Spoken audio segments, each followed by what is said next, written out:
یہ جتنے سادات کو آج تکلیف ہو جاتی ہے، اگر کوئی تم میں سے یہ سمجھے نا کہ ہم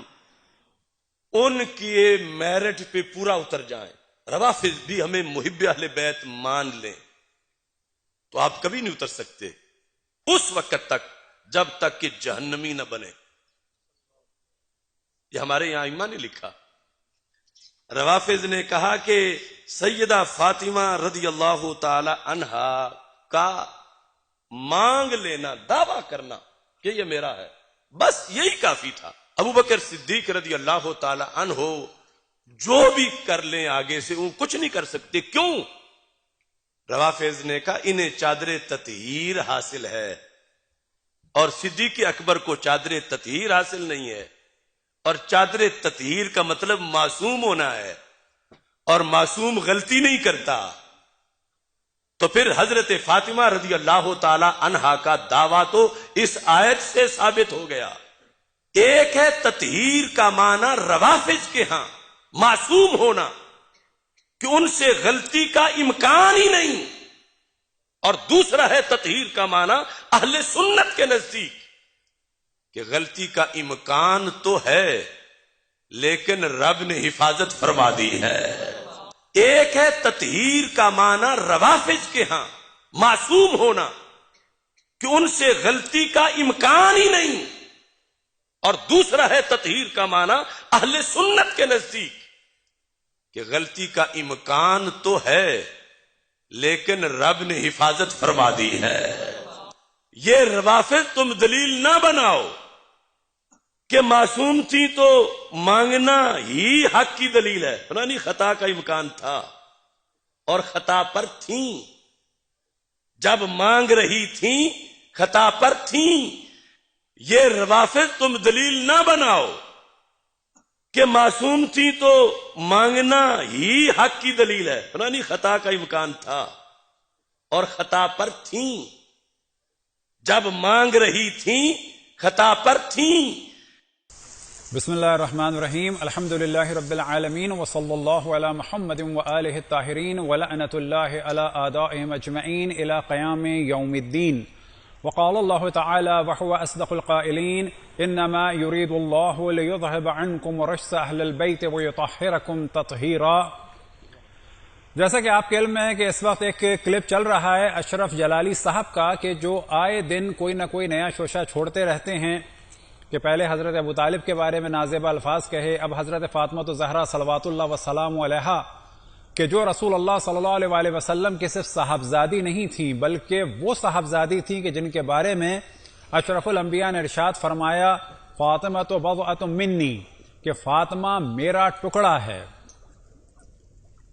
یہ موصوف خلیفہ اول کا دفاع کرتے ہوئے فرماتے ہیں کہ حضرت فاطمہ نے غلطی کی اور بعد میں خلیفہ اول سے راضی ہو گئیں۔ تو یہاں پر ہم توجہ دلائیں کہ حضرت فاطمہ زہرا سلام اللہ علیہا کا حق تھا جو رسول اللہ صلی اللہ علیہ وآلہ وسلم نے ان کو ان کی زندگی میں دے دیا تھا۔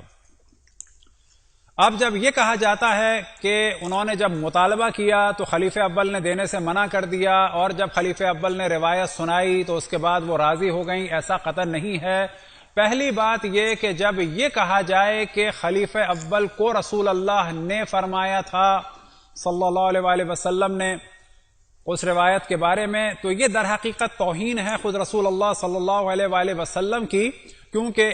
ان کی ذمہ داری تھی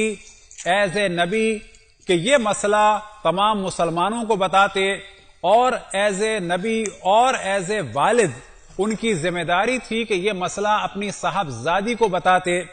نہ یہ کہ کوئی بھی شخص اس مسئلے سے آشنا نہیں تھا، صرف اور صرف خلیفہ اول ہی آشنا تھے۔ جبکہ خلیفہ اول اسی مسئلے میں پہلے اپنی رائے دے چکے تھے، کہ جس کا ذکر مسند احمد ابن حنبل کی جلد نمبر 1 صفحہ نمبر 4 میں ہوا، اور وہ روایت یہ ہے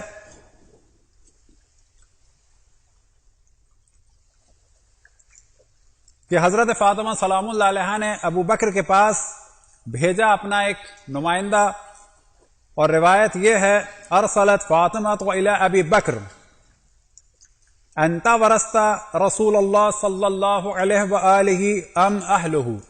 کیا تم وارث بنو گے رسول اللہ صلی اللہ علیہ وآلہ وسلم کے وارث بنے یا ان کے اہل؟ وقال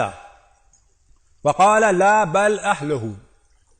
کہ خلیفہ اول نے جواب دیا کہ نہیں بلکہ ان کے اہل وارث بنیں گے. یہ معاملہ تھا پہلے مرحلے میں. بعد میں انہوں نے اپنے پاس سے ایک روایت بنائی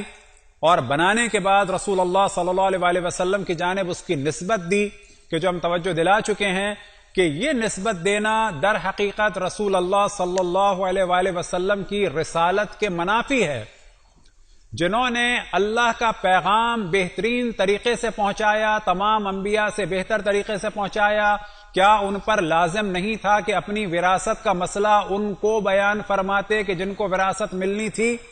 لیکن اگلا سوال ہم یہ کریں گے کہ اگر جناب فاطمہ سلام اللہ علیہا کو وراثت نہیں ملنی تھی، جیسا کہ خلیفہ اول نے ایک روایت بنانے کے بعد رسول اللہ صلی اللہ علیہ وسلم سے منسوب کی، اور آج ان کے ماننے والے اس روایت کو صحیح قرار دے رہے ہیں، تو ہم سوال یہ کریں گے کہ اگر حضرت فاطمہ کو میراث نہیں ملنی تھی تو خلیفہ اول کی بیٹی کو اور خلیفہ دوم کی بیٹی کو میراث کیسے ملی؟ کیونکہ وہی میراث کہ جس کا وہ دعویٰ کرتے ہیں کہ کسی کو نہیں مل سکتی، وہ حضرت عائشہ کو ملی کہ جو خلیفہ اول کی بیٹی تھی، اور اسی کمرے میں خلیفہ اول دفن ہونے سے پہلے انہوں نے اجازت چاہی اور حضرت عائشہ کی اجازت سے وہ وہاں پر دفن ہوئے. اسی کمرے میں خلیفہ دوم نے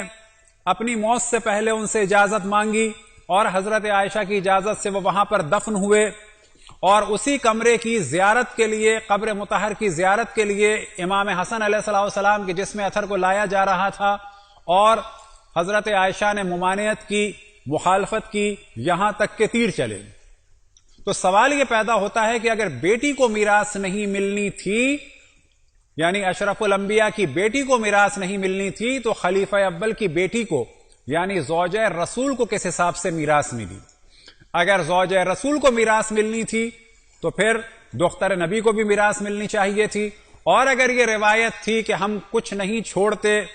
اور جو ہوتا ہے وہ صدقہ ہوتا ہے، تو پھر جب حضرت فاطمہ کو میراث نہیں ملی تو حضرت عائشہ کو بھی نہیں ملنی چاہیے تھی، اور وہ کمرہ کہ جس میں اشرف الانبیاء دفن ہوئے وہ تمام مسلمانوں کا ہونا چاہیے تھا. اس میں حضرت عائشہ کی اجارہ داری، اس میں حضرت ابوبکر کا دفن ہونا، اس میں حضرت عمر کا دفن ہونا سراسر غلط تھا.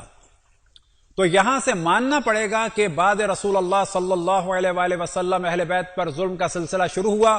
اور اسی پر اپنی گفتگو ختم کرتے ہیں کہ یہ ظلم کس نے کیا، کس نے نہیں کیا. لیکن اتنی بات کنفرم ہے کہ اہل بیت پر ظلم ہوا. تمام مسلمانوں کو یہ سوچنا چاہیے کہ اشرف الانبیاء کے بعد جو ظلم کا سلسلہ ہوا وہ بڑھتے بڑھتے یہاں تک پہنچا کہ نبی کی رواسیوں کی چادروں کو چھینا گیا اور نبی کی نواسیوں کو اسیر کیا گیا، نبی کے نواسے کو قتل کر کے سر نوک نیزہ پہ بلند کیا گیا. آج یہ نسبت دی جاتی ہے کہ یہ کام شیعوں نے کیا. ہم یہ درخواست کرتے ہیں تمام مسلمانوں سے تحقیق کریں، اہل بیت کا ساتھ دیں، جنہوں نے بھی اہل بیت پر ظلم کیا ان پر لعنت بھیجیں. خدا، رسول اور ملائکہ کی اور تمام مومنین جن و انس کی لعنت ہو ہر اس شخص پر کہ جس نے اہل بیت سے بغض رکھا، اہل بیت پر ظلم کیا، اہل بیت پر ظلم کے لیے راہوں کو ہموار کیا، اور ہر اس شخص پر کہ جو اس ظلم کو جانتا ہو اور چھپاتا ہو. خداوند تبارک و تعالیٰ سے دعا ہے کہ ہمیں اپنے رسول، اپنے حجتوں، خصوصاً امام زمان علیہ السلام کی معرفت اور اطاعت کی توفیق عطا فرمائے. وصلی اللہ علی محمد و آلہ الطاہرین.